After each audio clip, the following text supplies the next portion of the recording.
우리 이번 시간부터 해야 될 게 이제 단원별 문제풀이입니다. 그죠?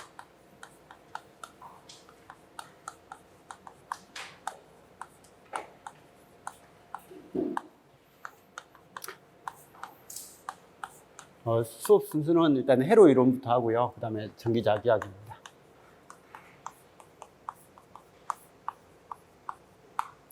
그리고 전자회로는 이번 회차에서는 아마 안 할 것 같습니다.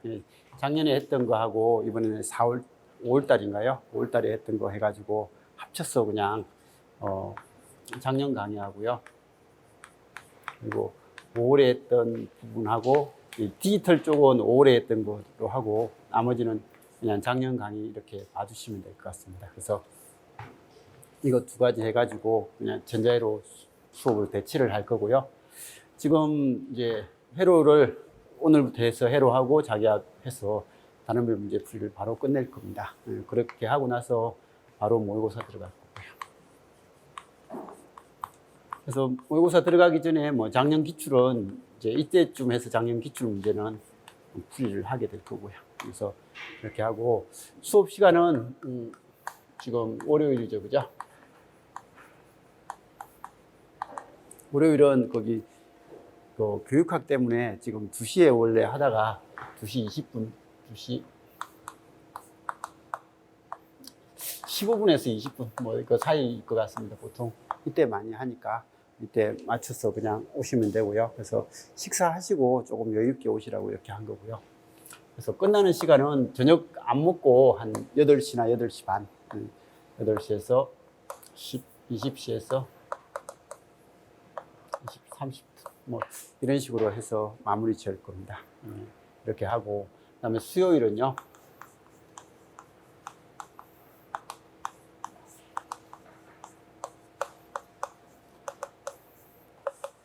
9시, 아침 9시 반부터 이때는 점심시간 가지겠죠. 그죠? 그래서 저녁 6시까지 이렇게 해서 어쨌든 수업을 해 나갈 겁니다. 해 나갈 거고요. 뭐, 나중에 혹시라도 보강을 올해는 뭐 이게 전자회로를 수업을 안 하기 때문에 보강은 안 해도 될 것 같습니다. 작년 같은 경우에는 뭐 금요일도 보강 수업을 하고 그렇게 했는데 그냥 이렇게 해서 수업을 해 나갈 겁니다. 그래서 아무튼 수업 시간은 이렇게 되고요. 뭐 순서는 뭐 이런 순서다라는 것 정도는 봐주시고 이제 어쨌든 7월 중순이 지났습니다. 그죠? 거의 7월 말인데 시험이 이제 얼마 안 남았습니다. 그죠? 당장 뭐 1월에 시작할 때는 많이 남은 것 같았는데 지금 어느 정도 기간이 꽤 지나가지고 이제 반도 안 남은 시점입니다. 그래서 이제부터는 조금 지금까지는 이론 위주로 했다면 지금부터는 이제 문제 위주로 해서 단원별 문제풀이 하실 때는 무조건 예습을 해 오셔야 됩니다. 예습을 해 오셔서 이제 수업 시간에 이제 복습 차원에서 수업을 들어주시는 그렇게 해야만 수업 시간에 쉽게 알아들으시면서 새로운 걸 조금 더 생각할 수 있거든요. 그래서 만일에 스터디를 하시게 된다면 이게 미리 풀어오는 스터디 같은 걸 해가지고 좀 수업에 임해 주시면 좋을 것 같아요. 그래서 이렇게 우리 이제 조금은 아시니까 예습이 가능할 거라고 봐요. 그래서 그렇게 좀 해주시고 회로 이론은요 지금 단원별로 해서 우리 이론할 때 하고 똑같은 겁니다. 기본 1장 같은 경우에는 제가 이불로 기본 문제를 좀 많이 집어넣습니다. 그래서 우리 작년에 나왔던 뭐 기로유포라든지 오미법칙 같은 기본 상식들에 대한 내용은 그냥 1장에서 다 해결할 수 있다라는 생각으로 1장은 그냥 기본 문제를 많이 집어넣은 거고요. 2장부터는 2장도 교류 파트니까 파트만 한번 볼까요? 1장이 지금 이제 직류 파트고요.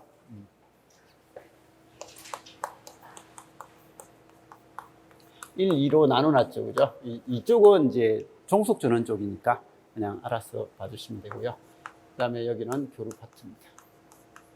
그래서 교류에서 일반적으로 교류적인 개념, 그러니까 RLC로 위주로 RLC의 일반적인 해석 파트가 이제 2장이 됩니다. 여기 책에서는 3장으로 되어 있죠. 그죠? 그래서 3장으로 있고, 그 다음에 세 번째는 과도죠. 그죠? 과도고, 그다음 라플라스죠. 그래서 이게 이런 형태고, 우리 시험에서는 어쨌든 여기서 많이 나오고요. 그다음에 여기도 기본적으로 여기에 관련된 건 조금 그 기본적인 문제들은 여기고, 그다음에 이제 응용 문제들은 이쪽에서 나오고 뭐 해가지고 거진 시험 문제는 여기서 거의 나옵니다. 그래서 뒤에 거 유도결합이라든지 뭐 투포트 에러라는 이런 것들은요, 필터 한 이런 부분들은 우리 시험하고는 사실 그렇게 많이 나오는 건 아니잖아요, 그죠? 5장의 필터는 하고 투포트는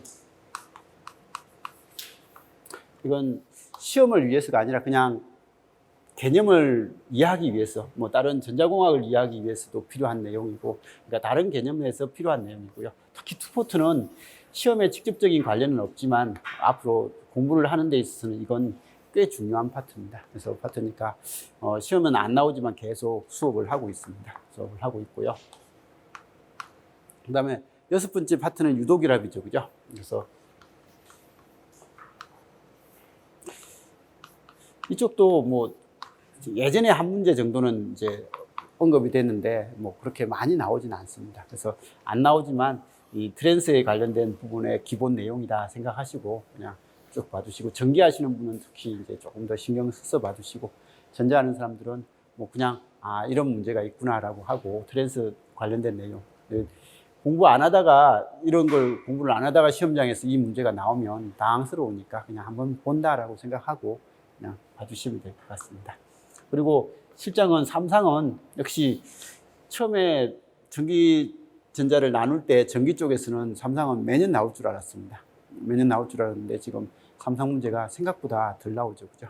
그래서 덜 나오는데 그래도 전기하시는 분은 3상에 대한 기본 개념은 무조건 잘 가지고 있어야 됩니다. 그래서 이런 것들은 좀 잘 가지고 있게끔 하고, 전자하는 사람들은 이거만큼은 뭐 안 들어도 제가 뭐 큰 문제는 없을 겁니다. 그래서 이런 식으로 해서 저는 이 파트가, 이 교재가 이런 형태로 나눠져 있다라는 것 정도 봐두시고요. 시험에서 주로 나오는 건 여기까지입니다. 여기까지니까 이건 뭐 전기나 전자나 다 열심히 해주시고, 뭐 이쪽 버튼은 아무래도 전기 쪽이 조금 더 관련성이 있지만 그래도 이 부분은 신경을 좀 많이 써주시기 바랍니다. 그래서 이렇게 하시고, 아까 말씀드린 것처럼 이론 공부도 했고 그리고 기출 문제도 어느 정도 풀어보신 분도 있을 거니까 수업 오시기 전에 한 번은 다 내가 어쨌든 오늘 하는 수업은 문제를 한번 풀어보고 갈 거다라고 생각하시고 한번 쭉 풀어주시면서 수업을 들어주시면 좋을 겁니다. 그래서 이게 수업을 해보니까요, 학교 가셔서 학생들한테 이야기도 할 것 똑같을 겁니다.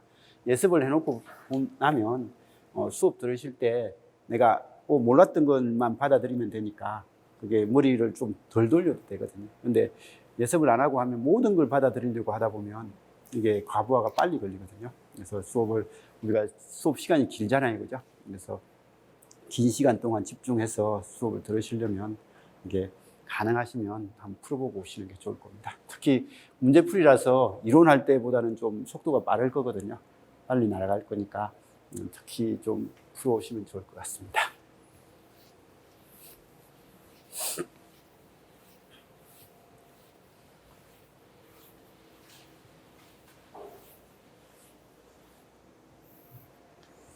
이제 마쳤어요? 학교는? 여기 이제 올라온 사람들은요. 자, 아무튼 그러면 이제 문제풀이 과정부터 해서 열심히 한번 해보도록 합시다. 그래서 올해 다 합격할 수 있게끔 그렇게 해보도록 합시다. 자, 수업 시작하도록 할게요. 이제. 자, 1번입니다. 반지름이 2mm인 구리도선에 2A의 전류가 흐르고 있을 때, 이건 R은 지금 현재 2mm고요. 전류 I는 2A입니다. 그래서 이런 도선에 2A의 전류가 흐르고 시간이 1.602초다. 이때 이것 동안 도선의 단면을 통과하는 자유전자의 개수를 구하라. 그래서 우리 도선의 단면을 통과하는 자유전자의 개수라는 이런 형태가 문제가 나오면 이 전자의 개수를 구해야 된다라는 이런 개념이고, 그죠? 우리 전류라는 것이 뭐라고요? 전류라는 것은 전하의 흐름입니다, 그죠? 전하의 흐름이고, 근데 이게 그냥 전하의 흐름이 아니라 단시간당이라는 단어를 썼습니다. 그래서 I가 T분의 Q예요. 이건 직률대고 시간적으로 변동할 때는 DT분의 DQ. 이게 전류의 정의수식이잖아요. 그죠? 그래서 정의수식이니까 이 정의수식에 의해서 지금 전류가 흐른단 말은, 전하가 이동한다는 말은 이 전하의 이동은 여기서 일어나는 거고 전류는 이겁니다. 그러면 I가 주어져 있고 T가 주어져 있으니까 이 문제는 이 전하량을 물어보는 거구나 라는 이런 형태고, 그죠? 그리고 이 전하량을 만들 때 이건 전자 하나의 전하량에다가 전자의 개수를 곱하면요, 개수를 곱하면 걔가 전하량이 될 거다라고 해가지고, 이 도선의 단면을 통과하는 전류가 흐른단 말은, I가 흘러간단 말은 이 단면을 전자가 지나가거든요.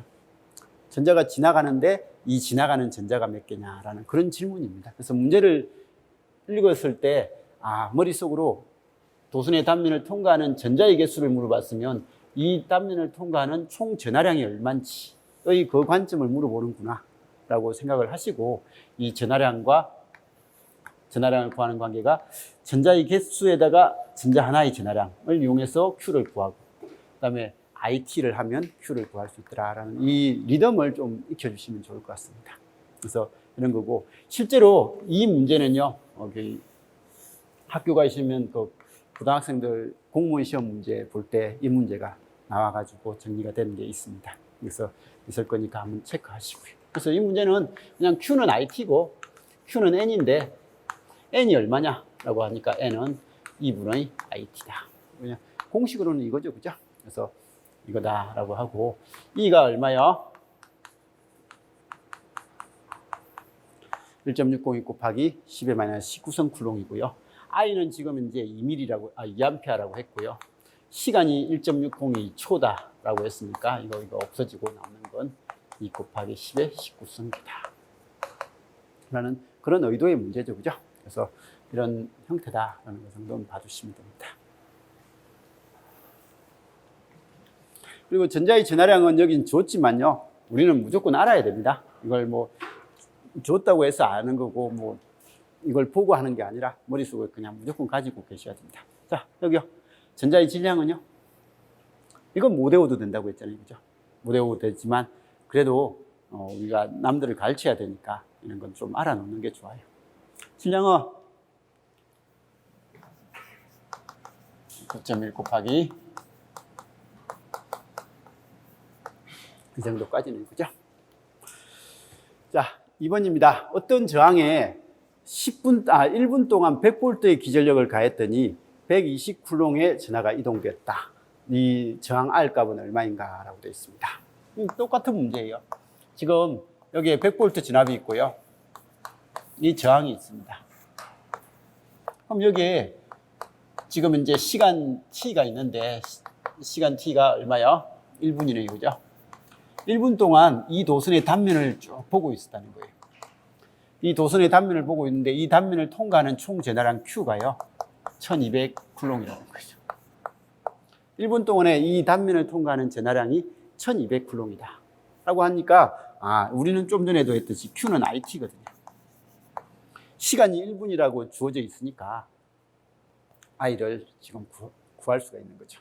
그리고 지금 앞으로 계속 이야기하겠지만요, 이론하면서도 이야기했고 앞으로 계속 이야기하겠지만, 회로에서 저항이 얼마냐라고 물어보면 두 가지죠, 그죠? 합성 저항 물어보는 경우, 그거 아니면 대부분 저항이 얼마냐라고 하면 거기 이 저항에 흐르는 전류가 얼마고 이 저항에 걸리는 전압이 얼마냐라는 ohm의 법칙을 물어보는 문제입니다. 그래서 회로에서 저항 문제는 ohm의 법칙으로서 저항을 구하라 라는 거 아니면 합성 저항인 거예요. 그래서 뭐 이거 두 개밖에 없습니다. 그래서 이거 두 개밖에 없으니까 저항 물어볼 때는 다른 거 신경 쓰지 말고 여기 전압이 얼마 걸리고 여기 흐르는 전류가 얼마일까 라는 그 고민으로서 봐주시고, 그러면 이 문제도 R을 물어봤지만 이 전하량이 주어져 있으니까 I를 구할 수 있고, 그죠? I를 구할 수 있고, 그 다음에 전압이 주어져 있으니까 저항을 구하겠네 라고 생각을 하고 접근을 하시라는 거죠, 그죠? 그래서 회로에서 저항은 그냥 이렇게 구하는 거예요. 그래서 이렇게 구하는 거고, 그러면 이 관계에서 시간이 60이니까 I 곱하기 60을 한 게 1200이 돼야 되니까 I는 20A구나. 그럼 여기 흐른 전류가 20A네. 그러면 전압을 100V를 공급을 했는데 전류가 20A 흘러갈 거니까, 흘러가고 있으니까 이 저항은 얼만데 라고 하니까 20분의 100 해서 5입니다. 그죠? 그래서 이런 형식이 될 거다라는 이 내용입니다. 그래서 앞으로 계속 이야기할 겁니다. 뭐 어떤 해로 이 부분의 저항이 얼마냐. 우리 문제 풀 때도 많이 나오거든요. 우리 시험도 나오고요. 그래서 이 부분의 저항값이 얼만데 라고 물어보면 거기 전류하고 전압이 얼마인지를 계산하라 라는 그런 문제다라는 거 신경 쓰시고요.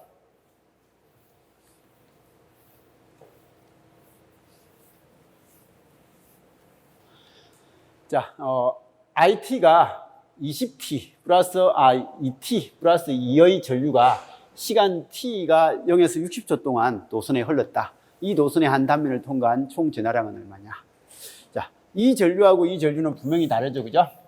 그럼 이 문제에서는 전류가 일정하게 흐른다는 직류 전류, 그냥 직류 관점에서의 전류인데 반해서 얘는 전류가 시간에 따라서 변동하는 전류입니다. 그래서 시간에 따라서 변동하는 전류가 나올 때 전류 구하는 공식 I는 T분의 Q.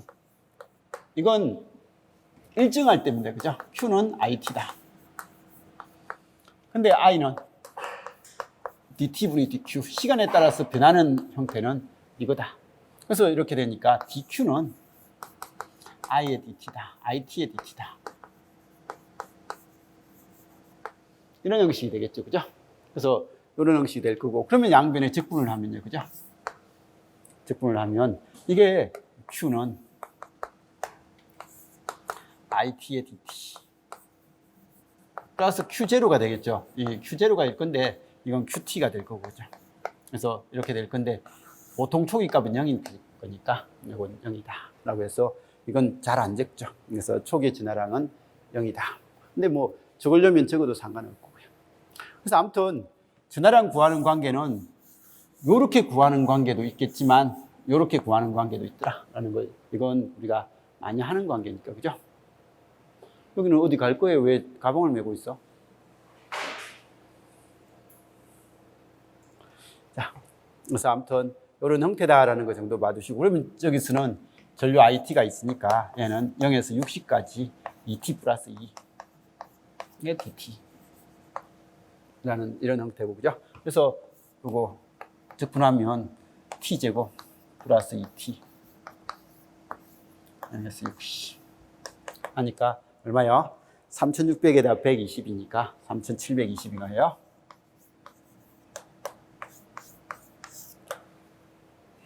이런 형태가 된다라는 것 정도는 봐주시고, 그래서 IT로서 해결해야 될 거, 뭐 이렇게 하는 것들은 우리가 다 알 수 있는 내용이죠, 그죠?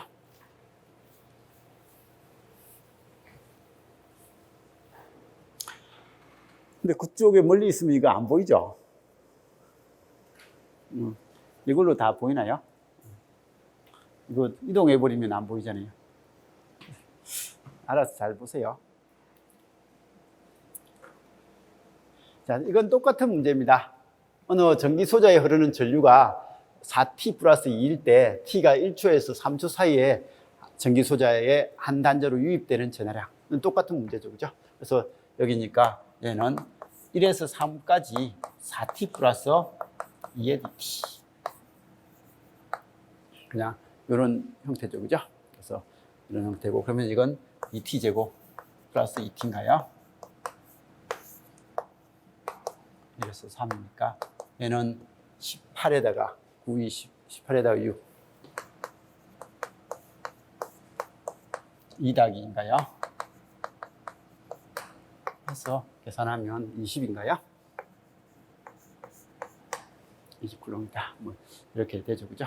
그래서 이 관계는 뭐 알아서 푸시면 됩니다. 자, 그리고 반경이 1mm고요. 길이가 58m인 구리도선 양단에 직류전압 100V가 인가되었다.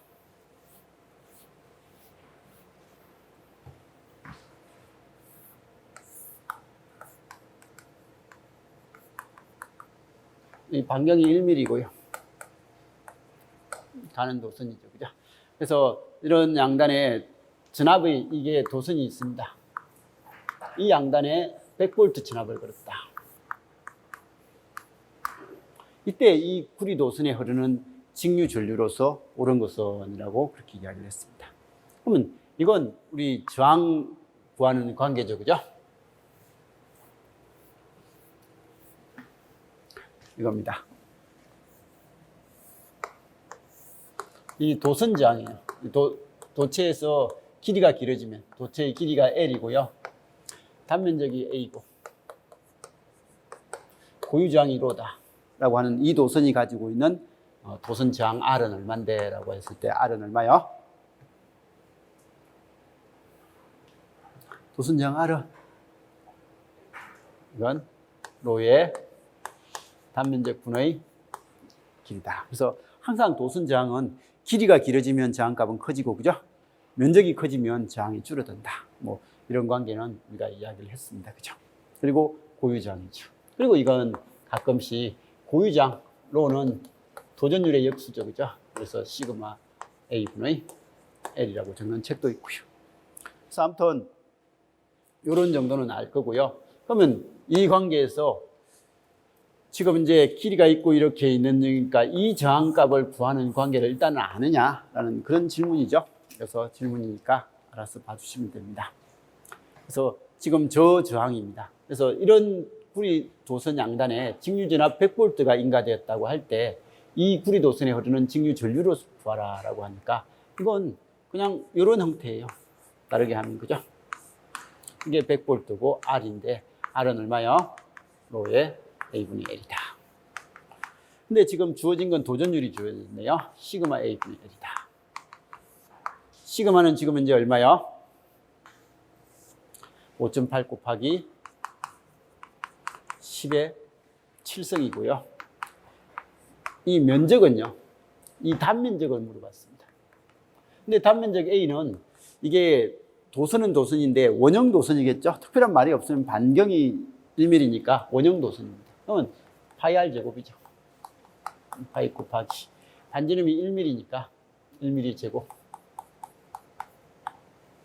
그죠? 그래서 이건 파이 곱하기 10의 마이너스 6성. 길이는 58.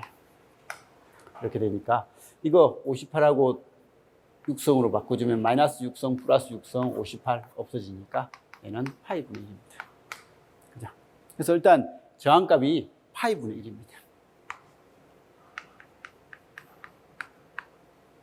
그래서 파이분의 1이라는 이런 저항이 존재할 때 그러면 이제 100V 걸었다. 전류 얼마인데? 라고 하는 그런 질문이죠. 그죠? 그럼 I는 당연히 R분의 V니까. V는 100이고 R은 파이분의 1이니까 100파인가요? 그래서 그냥 100파이다 라고 하는 거고 314다. 뭐 이런 것들은 알아서 보시면 되죠. 그죠? 그래서 일단 요 문제요. 이 저항을 구하는 관계가 요거다라고 하는 이 문제는 우리 시험은 뭐 나온 적이 없습니다. 그죠? 근래 이런 우리 시험이 이런 건 없었습니다. 근데 뭐 자격증이라든지 공무원이라든지 이런 쪽에서는 맨날 나옵니다. 왜? 맨날은 그렇지만 그래도 자주 나오는 패턴입니다. 자주 나오는 패턴이니까 정의를 좀 해두셔야 되고, 우리 시험에서 콘덴스의 극판 면적이라든지 이런 걸 가지고 하는 문제가 근래 이제 나왔으니까 이 저항 문제도 분명히 언젠가는 한번 등장을 하겠죠. 그렇죠? 그래서 할 거니까 정리는 해 놓으셔야 됩니다. 자, 그러면 이제 그 다음에 나오는 건 굵기가 일정한 원통형 도체를 최적은 고정시킨 채 길이를 늘려서 지름이 절반이 되도록 하였다. 이 경우에 길게 늘린 도체의 저항값은 얼마인가 라고 하는 이 내용이요. 그래서 이거 여기에 연장해 가지고, 그죠? 이런 형태에서 첫 번째, 이건 고유저항 로는 일정하게 하고 그냥 길이를 L-가 5L0 이렇게 했을 때 면적 A도 일정하고요. 그래서 이렇게만 했을 때 저항 R은 R-가 얼마냐 라는 이런 유의 문제. 역시 로는 일정이고요. 그 다음에 A도 일정한, 이게 A 일정이라고 안 적었네요. A하고 로 일정. 그래서 로하고 A가 역시 여전히 일정하고, 로하고 L이 일정하고요. A-가 뭐 2A0 이렇게 됐다. 그다음에 세 번째, 로하고 L은 일정하게 하고요. 이 A- 대신에 R-가 뭐 2분의 R0 이렇게 되는 거. 그다음에 네 번째, 역시 로하고 L은 일정하면서 이제 R-가 아니라 D-가 2분의 D0 하는 이런 형태. 다 같은 유형의 문제죠, 그죠? 같은 유형의 문제입니다. 그래서 면적과 고유 저항은 일정한 상태에서 그냥 길이만 5배 커지면 저항은 어떻게 되냐라고 하니까 R-는요, 이건 이거거든요. 그러면 여기 초기 저항값을 R0라고 하면 초기 값을 다 R0는 로0에 A0분의 L0다. 그러면 R-는 로-의 A-분의 L-가 되는데, 로-는 일정하다고 했고 A-도 일정하다고 했으니까 이건 로0의 A0분의 5L0다. L만 이렇게 바뀌었다라고 하니까 이건 5R0죠, 그죠? 그래서 저항값 5배가 된다. 이런 거 우리 많이 해봤고요. 그 다음에 역시 길이하고 이제 고유장은 일정할 때 면적이 바뀐다라고 하면 R-는 하니까 얘는 로0의 면적이 2A0의 L0. 그래서 얘는 2분의 1의 R0가 되더라. 이런 형식이 될 거고, 그죠? 자, 반지름이 반으로 준다. 반지름이 반으로 줄면 이거에 대한 반지름이 이건데, 반지름이 반으로 줄면 이런 형태가 될 거고, 그죠? 그래서 이런 형태가 되면 단면적은 어떻게 될 건데? 라고 하니까 이게 주어지면 이걸 면적으로 환산을 하면요. A-는 얼마요? 면적 A는 파이 R 제곱이니까 역시. 파이 R 제곱이니까 이건 4분의 A0가 될 거예요. 그래서 이렇게 될 거고, 그럼 면적이 4분의 A0가 되니까 R-는 얼마가 된다고요? R-는 로0의 4분의 1의 A0고 L0가 되니까 이건 4R0가 되더라. 자, 그러면 이건요, 직경입니다. D는 보통 직경이죠, 그죠? 직경이 반이 되면 반지름은요? 직경이 반으로 되면 반지름은요? 이건 R-는 여전히 2분의 R0죠, 그죠? 그래서 직경이 반이 되면 반지름도 반이 되고, 그러면 이건 역시 면적은 똑같죠, 그죠? 면적은 4분의 1이 되고, 여기는 저항은 4배가 된다. 라고 해서, 어쨌든 이런 류의 문제에서는 이런 거예요. 그래서 시험에서 나올 수 있는 형태는 이런 것들입니다. 그러면서 이제 5번째로 들어가면, 이제 뭐야? 보통 로는 안 바뀝니다. 재료의 성질이 바뀌어버리면 이건 좀 이상한 문제가 돼버리니까. 근데 길이는 L-는 뭐 3L0가 되고, 그 다음에 R-는 루트 2분의 R0가 되고, 이렇게 됐을 때 저항은 어떻게 되는데? 라고 그렇게 물으면, 얘는 반지름이 루트 2분의 1이 되면 면적 A-는요, A-는 2분의 A0가 될 거다라는 거 빨리 계산을 하고, 그죠? 그러면 R-는 얼마요? R-는 로0에 이건 2분의 A0분의 3L0 하니까 이건 6R0가 되더라. 라고 해가지고 초기값에 6배의 저항값이 만들어지더라. 라는 것 정도는 알 수 있죠. 그죠? 그래서 이런, 어쨌든 저항 관점에서 질문하는 것은 이런 관점입니다. 첫 번째는 이런 관점이고요. 그 다음에 이제 두 번째 저항은요. 저항은 이제 얘는 그냥 다른 조건들은 일정하면서 뭐 얘가 길이가 바뀔 때 어떻게 된다라는 그런 유형이고요. 그 다음 두 번째 유형은 어떤 거예요? 일단 제일 중요한 게 이게 일정이죠. 이 부위는 전압이 아니라 최적이죠. 최적이 일정이다. 그럼 최적이란 말이 여기에 단면적에다가 이 길이를 곱하면 전체 최적 부위는요. 이건 단면적에다가 길이를 곱하면 최적이 됐죠. 그러면 역시 A0, L0라고 한다면 A0, L0로 나온다고 하면 이 최적이 V0입니다.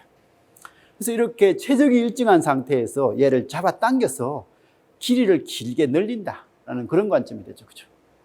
그래서 이렇게 V를 일정하게 한 상태에서 이때도 보통을 놓는 일정입니다. 이게 잡아당겼다고 해서 고유장이 바뀌어버리면 그건 이제 이상한 문제가 되니까 이 로가 일정한 상태에서 첫 번째 L이 2L0가 됐다. L-를 2L0가 되게끔 했을 때 저항이 어떻게 바뀌냐라고 하면 이건요. 여기서는 나머지는 일정이니까 변하는 것만 생각하면 되는데 그죠? 이것만 생각하면 되지만 얘는 최적이 일정하니까요. V-는 A-의 L-거든요. 그러면 이게 V0, 즉 A0하고 L0인 V0하고 같다고 했습니다. 최적의 일정이란 말은 이 말이니까 얘가 된다는 거죠. 얘가 되는 거니까 길이가 늘어나면요. 얘보다 이게 더 커지면 당연히 얘보다 얘는 더 작아질 거예요. 작아져야 되니까 A-는 어떻게 된다고요? A-는 2분의 A0가 돼야만 최적이 일정하겠구나. 그래서 얘만 주어져 있어도 이걸 찾아내서 R-를 계산을 하는 거죠. 그죠? 그래서 R-를 계산을 하니까 R-는 얼마가 된다고요? 얘는 2분의 1분의 2가 돼서 4L0죠. 그죠? 뭐 대입을 시켜서 하세요. 그냥 여기에 대입을 시켜서 하시면 4L0가 됩니다.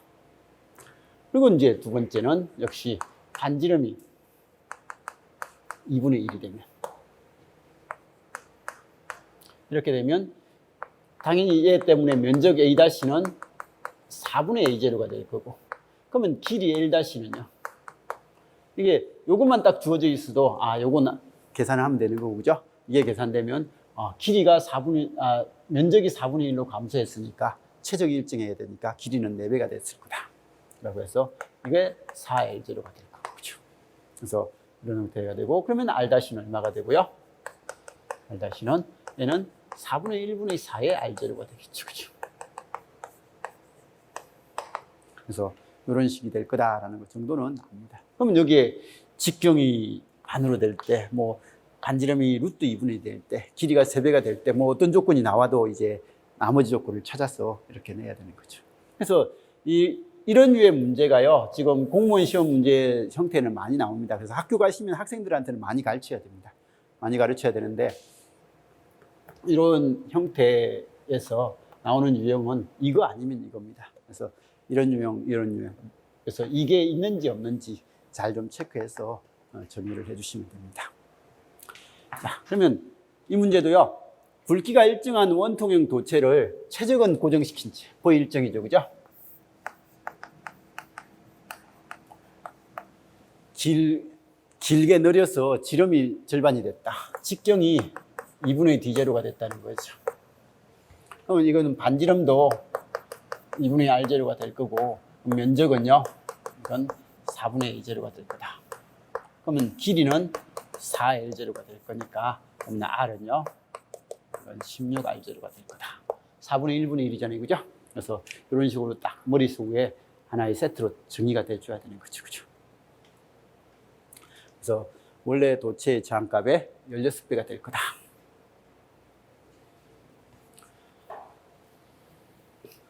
(20V) 를 인가했을 때 40W를 소비하는 굵기가 일정한 원통 도체가 있다.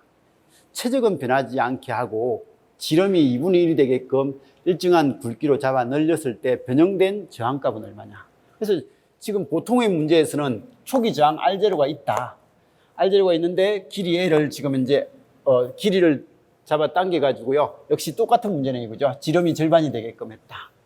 그래서 이 지름이 절반이 되게끔 했다. 라는 게 수식으로는 이거잖아요, 그죠? 그러면 이거니까 반지름도 절반이고 면적은 4분의 1이고 그럼 길이는 4배가 될 거고 저항은 16배가 될 거다. 라고 해서 16배 해가지고 그냥 16배를 하면 되는데 지금 문제에서 R0 값이 안 주어졌습니다. 근데 이 R0는 여기 있잖아요.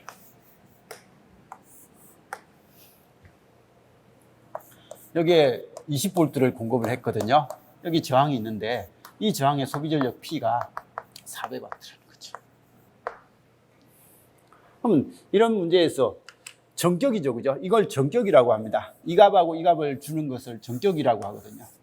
그래서 정격을 주면 그럼 거기서 우리는 전류하고 저항을 찾아내야 되는 거예요. 그래서 무조건 이런 문제가 있으면 전류가 얼마고 저항이 얼마인지를 찾는 연습은 맨날 해달라고 했습니다. 이게 가장 기본적인 개념입니다. 그래서 개념이니까 그러면 전류는 얼마인데 라고 하니까 20에서 뭘 곱하면 400이 될 건데 P는 VI니까 그죠? 그래서 P는 VI니까 I는 물론 저항을 바로 계산해도 됩니다. P는 R분의 V 제곱이니까 바로 계산해도 되는데 그건 나중에 뭐 빠르게 할 때 하시고 우리는 전격이 주어지면 전류하고 저항 구하는 건 항상 같이 생각을 해주시는 게 좋아요.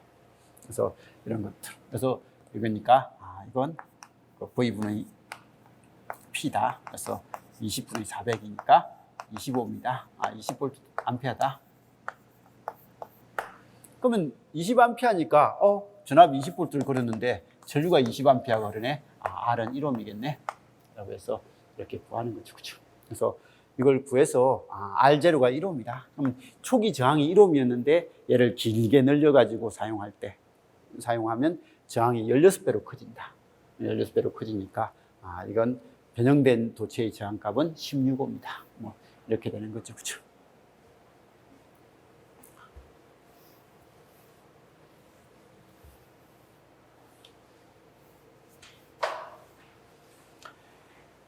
(1000W의) 전열기에 전격 전압의 80%만 인가되면 전열기에 소비되는 전력은 라고 되어 있습니다.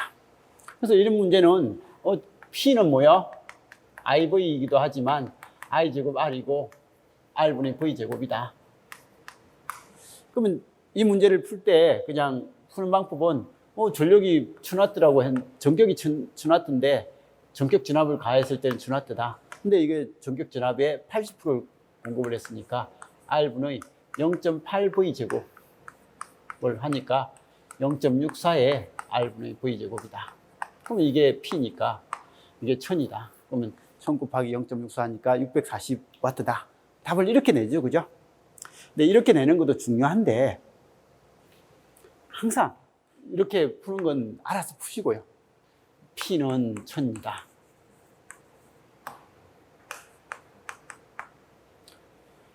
이건 이렇게밖에 못 푸네요.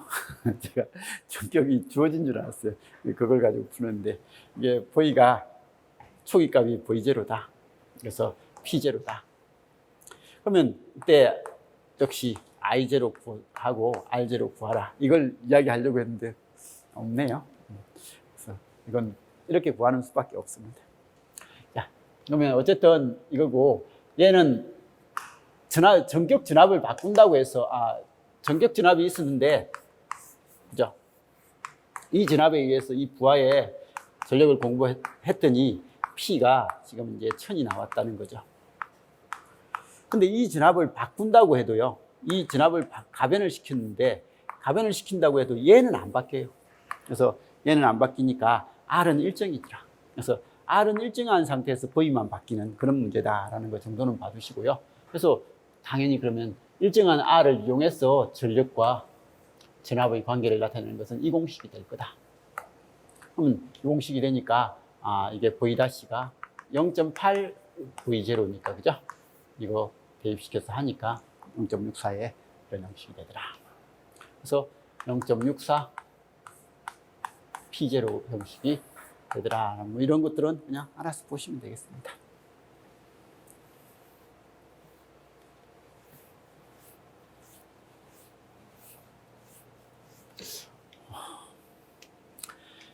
도체의 전기장 R과 고유장 로, 단면적이 A, 길이 L과의 관계를 대한 설명이다. 옳은 것만을 보기 위해서 모두 한번 골라봐라. 보이죠? 착한 사람만 보이는 것 같아요. 그죠? 전기장 R은 고유장 로에 비례한다. 뭐 이 공식이죠. 그죠? R하고 로는 비례한다. 전기장 R은 단면적 A에는 반비례하겠죠. 그죠? 전기장 R은 길이 L에는 비례하네요. 그죠? L에는 비례한다.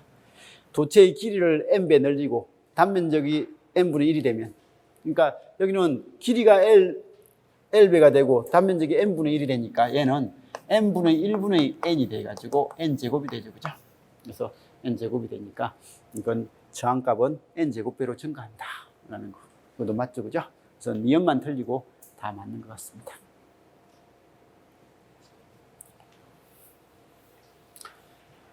자, 일반적으로 도체의 전기저항을 크게 하기 위한 방법으로 옳은 것만을 모두 골라라. 자, 빨리 한번 골라보세요.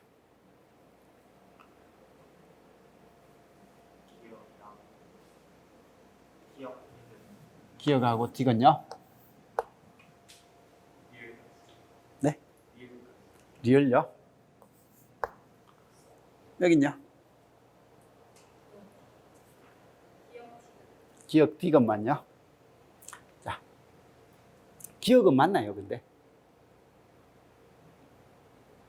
기억이 맞나요? 자, 우리 도체의 온도를 높이면요.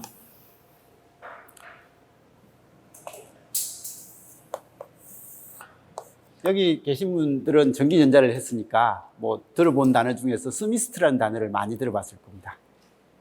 온도 센서에 많이 사용되는 거예요. 그래서 온도 센서에 많이 사용되는 스미스트가 있는데 그 스미스트는요, 온도가 증가하면 저항값이 감소합니다. 그래서 스미스트 이야기할 때 제일 많이 쓰는 단어가 부의 온도 계수, 네가티브 템퍼레처 코에피션트라고 하는 NTC라는 단어를 많이 쓰거든요. 그래서 이 NTC라는 단어, 부의 온도 계수를 가진 것은 대부분 반도체 이야기할 때는 얘를 이야기해요. 반도체에서는 거의 대부분 우리가 사용하는 게 NTC입니다. 부의 온도 계수인데 반해서. 그래서 반도체는 사실 얘를 활용을 합니다. 활용을 해서 어떤 소자에 써먹거든요.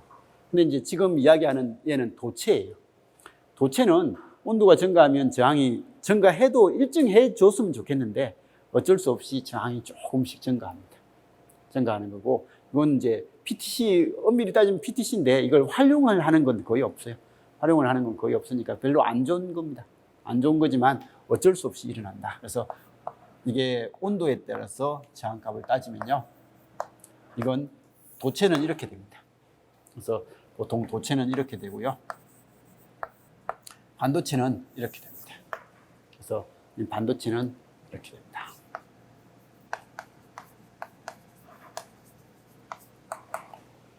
그래서 전자하는 사람들은 이 NTC에 해당되는 이 자체가, 스미스트라는 그 자체가 단답의 답이 될 수 있습니다.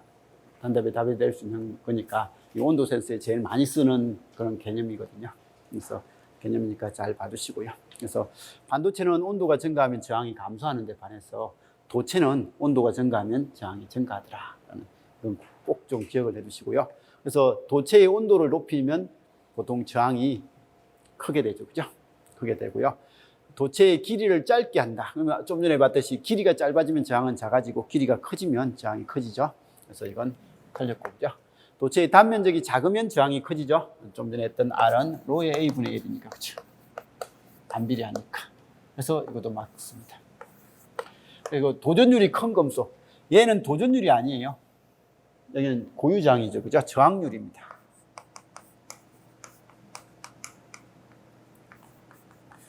이게 저항률인가요? 율이죠. 률 아니죠. 리얼 아니죠. 저항률. 률인가요? 이형인가요? 리얼인가요? 이렇게 썼던 것 같은데 국어 학생들하고 있다 보니까 제가 항상 잘 헷갈려요. 아무튼 이거고, 도전율이 큰 금속. 도전율이 큰 금속은 이거죠.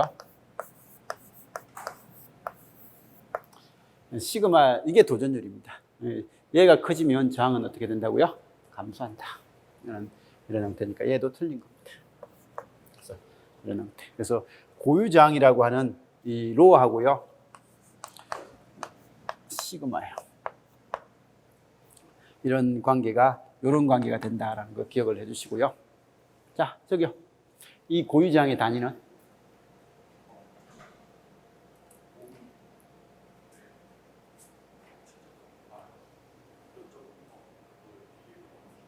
안 들려요. 저거 끄야 되겠네. 저기요. 주고 끄야 될 것 같은데요. 여기는 안 켜졌나요? 아, 고장 났어요? 여기 켜져야 되는데, 왜 조용한데.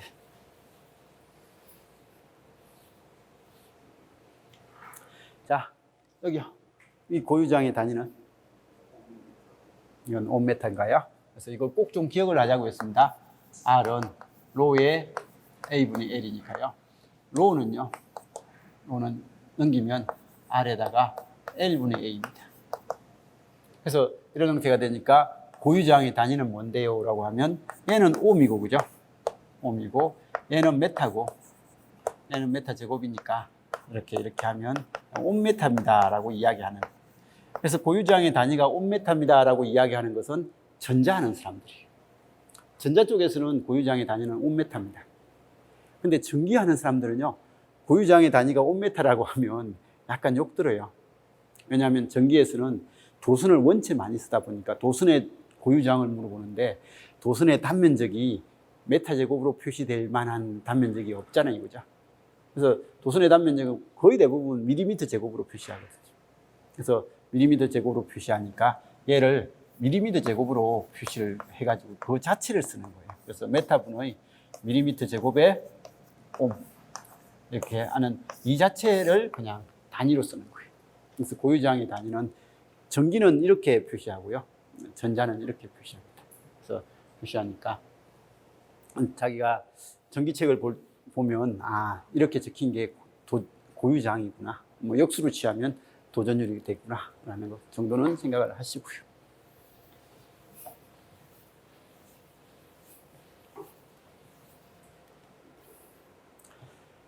그 다음 문제에 있네요, 그죠? 다음 중 고유장의 단위로서 옳은 것은 이라고 되어 있습니다. 그래서 옴메타를 찾아야 될 것 같은데 옴메타가 없어요. 그래서 옴메타가 없으니까 얘는 요거다. 그래서 메타분의 밀리미터 제곱에다가 옴을 곱해주는 2번이 되겠죠, 그죠? 그래서 이게 그냥 요걸 단위로 이렇게 만들어 놓은 거다라고 생각을 하시고 봐주시면 됩니다. 자, 회로 해석에 대한 설명이다. 옳지 않는 것은 중첩의 원리는 모든 회로에 적용된다. 맞나요? 왜요? 네. 중첩의 원리를 적용시킬 수 있는 회로는 선형회로에서만, 그죠? 그래서 선형회로에서만 중첩의 원리가 적용된다라는 그런 내용이고요. 한 회로에서 태분한 등가 회로의 등가 저항은 노턴 등가 회로의 등가 저항과 같다. 우리 맨날 하는 거죠, 그죠? 우리 전원 변환 같은 거 하면서 이야기했습니다.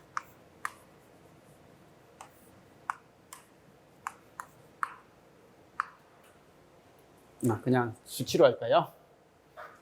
10V에 2호입니다. 그러면 이건 태분한 등가 회로의 등가 저항이고 등가 전압이죠, 그죠? 노턴 등가는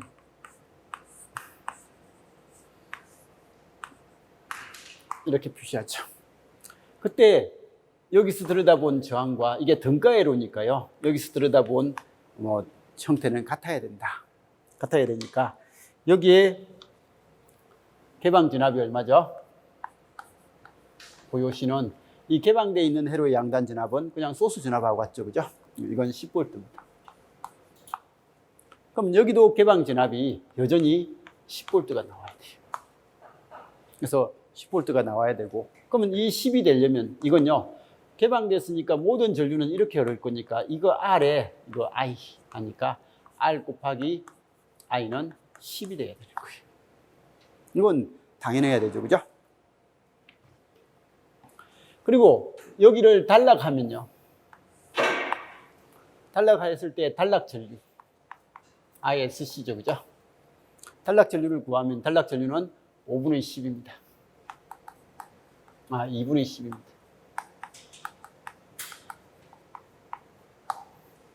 5A거든요. 그러면 이게 등가회로니까 여기도 단락했을 때요, 단락했을 때 여기 흐른 전류고 또 ISC거든요. 그럼 등가회로니까 이건 같아야 되는 거예요. 그래서 같아야 되니까 이게 우린 저항이 있고 저항이 없는 회로에서 전류는 모두 다 이렇게 흐르죠. 이렇게 흐르니까 이 ISC가 여기 있는 I가 되고 이 I가 O가 돼야 되는 거예요. 그죠? 그래서 I가 O가 돼야 된다라고 해서 우리는 여기를 O로 써주는 거죠. 그죠? 그래서 O로 써주고. 그 다음에 이제, 그러면 이 저항에서 O하고 R하고 곱한 게 10이 돼야 되니까 이게 지금 이제 5니까 R은 따라서 R은 2가 된다. 그죠? 그래서 여기는 2옴이 되는 거예요. 그래서 이렇게 해서 전원 변환하는 걸 계속 해보는 거죠. 그죠? 그래서 노턴 등가가 이렇게 생기고 태분한 등가가 이렇게 생긴다.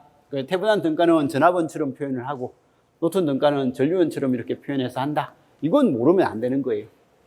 모르면 안 되는데 이때 이 등가 전압과 지금 이제 등가 저항, 등가 전류하고 등가 저항의 그 관계를 보니까 이게 2옴이면 여기는 무조건 2옴이고 그리고 여기 전류는요.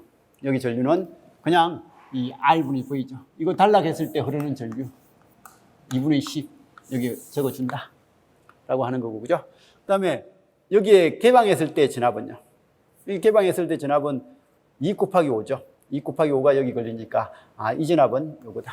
그래서 이 개방 전압은 요거하고 같다 라고 해서 우리가 이렇게 맨날 하는 이걸 우리는 전원 변환한다 라고도 하고 태분한 노턴 등가 회로다 라고 그렇게 이야기하기도 하고 그래서 전원 변환하는 연습은 우리는 잘 돼 있어야 됩니다. 그래서 한 회로의 태분한 등가 회로의 등가 저항은 노턴 등가 회로의 등가 저항과 같다. 그죠? 그래서 이게 노턴 등가 회로의 등가 저항, 태분한 등가 회로의 등가 저항은 같은 크기를 가진다. 한 회로 내에 임의의 마디에서 나가는 전류의 합은 그 마디로 들어오는 전류의 합과 같다. 이거 KCL이죠. 그죠? 기호의 전류 법칙을 이야기하는 KCL. 한 회로에서 부하 저항이 그 회로의 태분한 등가 저항과 같을 때 부하 저항에 최대 전력이 전달된다. 그래서 여기에 맨날 이야기하는 최대 전력 전달 조건. 이 RTH, VTH가 있을 때 여기 부하에 달아주는 이 RL이죠. RL이 RTH하고 같을 때 이 부하에는 최대 전력 전달이 되더라. 라는 것 정도는 우리가 맨날 이야기했던 겁니다. 그죠?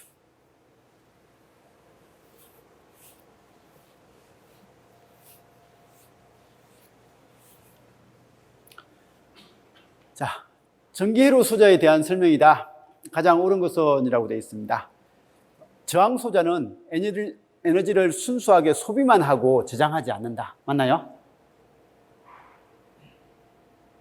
저항 소자는 순수하게 소비만 하나요?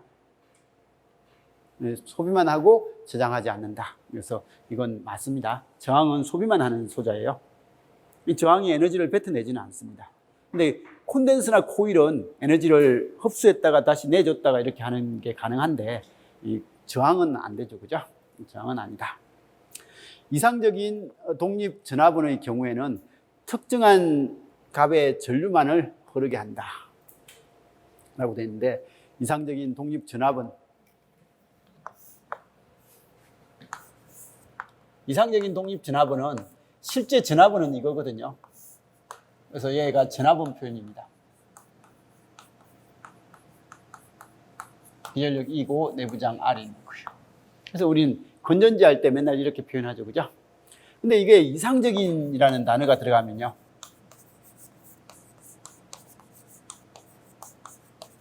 이걸로 바뀌면 얘 그림은 이렇게 바뀌는 거죠. 그죠?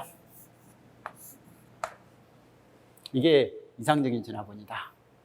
그래서 우리는 이상적인 전압원일 때는 이 내부 저항을 어떻게 해준다고요? 내부 저항을 단락시킵니다. 그래서 이상적인 전압원이 되는 조건을 이야기하라고 하면 보통 R이 0이다. 라고 그렇게 이야기하죠. 그죠? 그래서 이런 이야기를 하고 그 다음에 그냥 전류원 이야기하면요. 그림은 아까 저기서도 했듯이 노턴 등가 회로죠. 그죠?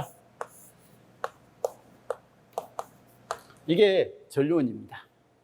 근데 이상적인이라는 단어가 들어가면 역시 이상적인 전류원이라는 단어가 들어가면 그림은 이런 그림이 되는 거예요. 이게 이상적인 전류원이죠. 그죠? 그래서 전류원이고, 여기에 있어야 될 이 저항이 끊어져 있는 거죠. 그죠? 끊어져 있으니까 내부장 R이 뭐가 됐다고요? 그래서 이상적인 전류원의 내부장이 얼마냐, 이상적인 전압원의 내부장이 얼마냐라는 것은 이 그림을 머릿속에 상상을 해야 되는 거예요. 그 자체를 외우는 게 중요한 게 아니라 머릿속으로 일반적인 전압원은 이거고 이상적인 전압원은 이거다. 일반적인 전류원은 이거고 이상적인 전류원은 이거다. 그러면 이게 왜 이상적인데? 라고 물어보면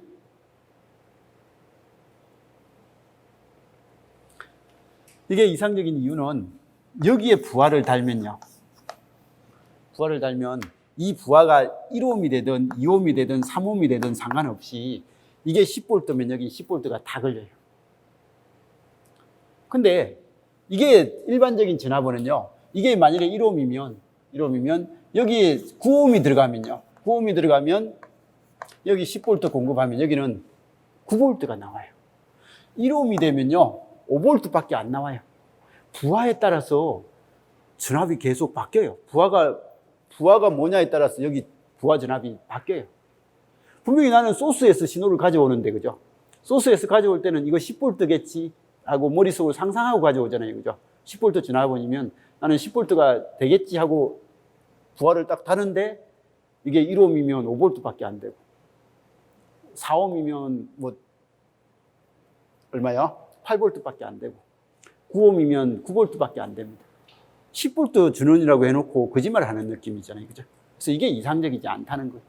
그럼 이상적이 되려면 내부장이 0이 돼버리면 얘가 무조건 여기는 그 10V면 10V가 다 나오니까 이게 이상적이다 라고 그렇게. 그래서 그 이상적인 개념을 좀, 이상적이라는 단어의 의미가 뭔지 그런 걸 생각하면서 문제를 풀면 뭐 그렇게 힘든 건 아니죠. 그죠?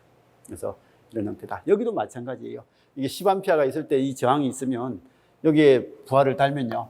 부하를 달면 이쪽으로 빠지는 게 있고 이쪽에 나올 거죠. 분명히 전류원 10A 전류원이다 라고 나는 듣고 있는데 여기 10A가 안 나오는 거예요. 안 나오는데, 근데 이게 개방돼 버리면 여기에 부하를 달면요. 이게 10A면 다 10A만 공급이 되니까 진짜 10A 나오네 라고 하는 그런 형태죠. 그래서 이 이상적이라는 말의 의미를 한 번 더 생각을 하시면서 이걸 좀 봐주시면 좋을 것 같습니다. 그래서 이상적인 독립전압원의 경우에는 특정한 값의 전류만을 내는 게 아니라 이 값에 해당되는 전압만을 내는 거죠. 그죠? 특정한 값의 전압을 내는 거지, 저항이 1옴이면 10V면 10A가 흘러가고 2옴이면 5A가 흐르고 5옴이면 2A가 흐르고 10옴이면 1A가 흐르잖아요. 그래서 부하가 뭐냐에 따라서 전류는 계속 달라져요. 계속 달라지지만 전압은 일정하다라는 게 이상적인 전압원이 되는 거죠. 그렇죠? 그래서 전압원이다. 코일의 인덕터죠. 그죠? 인덕터 소자로 흐르는 전류는 소자 양단에 걸리는 전압의 변화율에 비례하여 흐른다. 이 문제는 우리 V는 IR, I는 R분의 V, 옴의 법칙이죠. 이건 저항일 때고, 그죠? 콘덴서일 때는 IC는 C의 DT분의 DV. 이게 전압 전류 관계 수식이라고 했고, 그죠? 코일일 때는 뭐요? VL은 L DT분의 DI. 이게 코일일 때의 전압 전류 관계 수식이라고 했어요.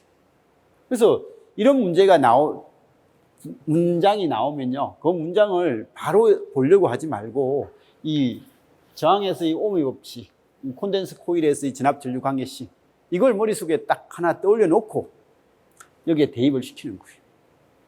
그러면 인덕터 회로의 소자로 흐르는 전류는 하니까 인덕터에서 흐르는 전류는 여기죠. 이게 코일 전류거든요.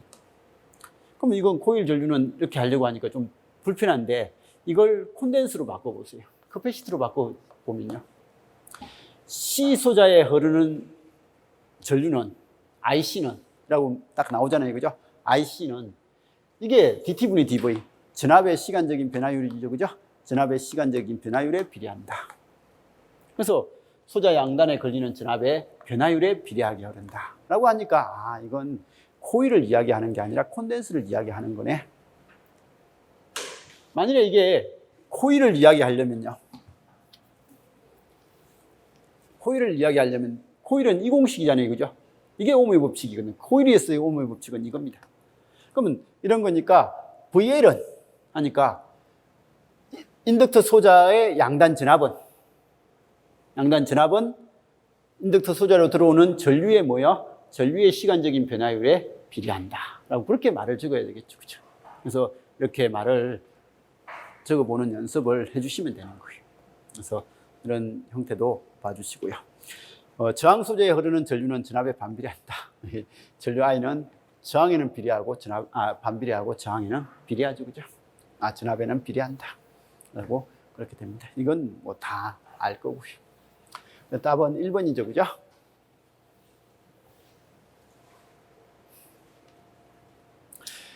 전류원과 전압원의 특징에 대한 설명이다. 옳은 것만을 모두 골라봐라. 라고 되어 있습니다. 이상적인 전류원의 내부 저항은 좀 전에 했죠. 그죠? 이상적인 전류원의 내부 저항은 얼마요? 무한대다. 이상적인 전압원의 내부 저항은 0이다. 이건 맞네요. 그죠? 실제적인 전류원의 내부 저항은 보통 요거 내부 저항은 이거죠. 그죠? 그래서 이 내부 저항은 전원과 무슨 연결해야 된다고요? 전류원은 그림이 이거다라는 건 알아야 되는 거예요. 전류원 그리면서 이렇게 그리면 욕 들어요. 이렇게 머릿속으로 상상하는 것 자체가 내가 전류원을 모른다는 말인 거예요. 그래서 이건 전류원은 무조건 이렇게 그려야 되는 거예요. 전압원은 무조건 이렇게 그려야 되는 거예요. 그래서 이렇게 그려야 되니까 실제적인 전류원의 내부 저항은 전원과 병렬 접속으로 변환할 수 있다라는 그런 형태가 되겠죠. 그죠? 그리고 실제적인 전압원의 내부 저항. 이게 실제적인 전압원이고요. 그래서 전압원의 내부 저항은 전원과 직렬로 연결해 준다. 라는 이런 내용이죠. 그죠? 자, 이 문제만 풀고 좀 쉽시다. 그림의 회로에 대한 설명이다. 옳지 않는 것은 지금 회로의 마디 몇 개예요? 마디 몇 개죠? 4개 맞나요? 그래서 여기는 보통 이렇게 되면 이걸 기준마디로 잡죠. 기준마디 하나 잡고 그 다음에 여기도 마디, 여기하고 여기 사이 여기도 마디, 여기도 마디 해가지고 마디는 총 4개다. 루프는요? 루프는 몇 개예요? 루프는 여기에 이거 루프, 이것도 루프, 이것도 루프 해가지고 루프는 3개입니다. 그죠? 메쉬는 몇 개예요? 메쉬는 2개죠. 그죠? 메쉬는 이 크게 돌리는 것은 메쉬가 아니에요. 우리 메쉬라는 것은 루프 중에서 이렇게 독립적으로만 존재하지 이게 크게 자기 안쪽에 루프 안에 또 다른 루프가 있는 것은 메쉬라고 부르진 않죠. 그죠? 그래서 메쉬라고 부르지 않는다. 그래서 메쉬는 2개고 루프는 3개입니다. 키르요프의 전압 법칙에 의하면 이거는 V1 마이너스 VR1 저항에서 전압이 소모되는 걸 이렇게 엄수로 잡았죠. 이건 전압 상승의 방향으로 KVA를 돌린 거예요.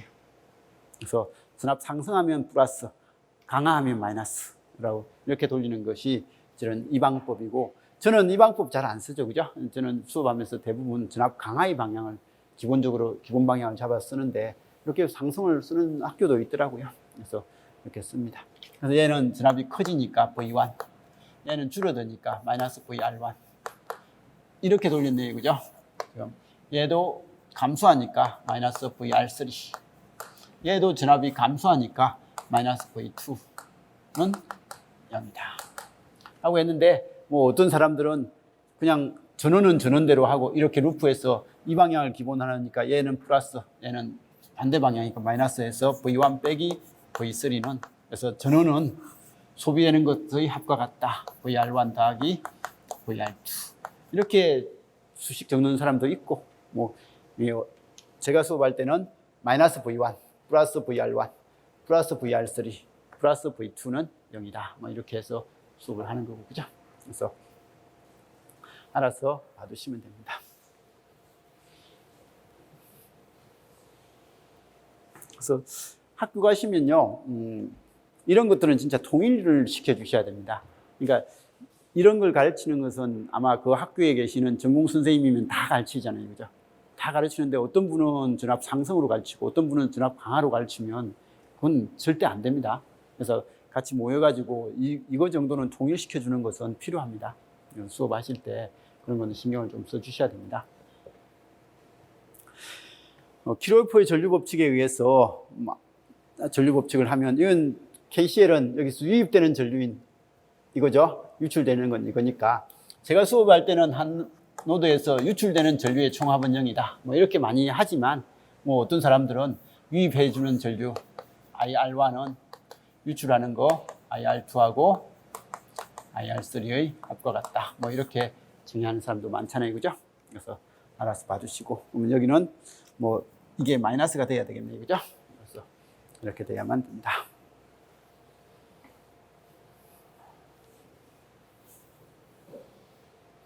자, 그럼 좀 쉬었다가 그다음 문제 풉시다.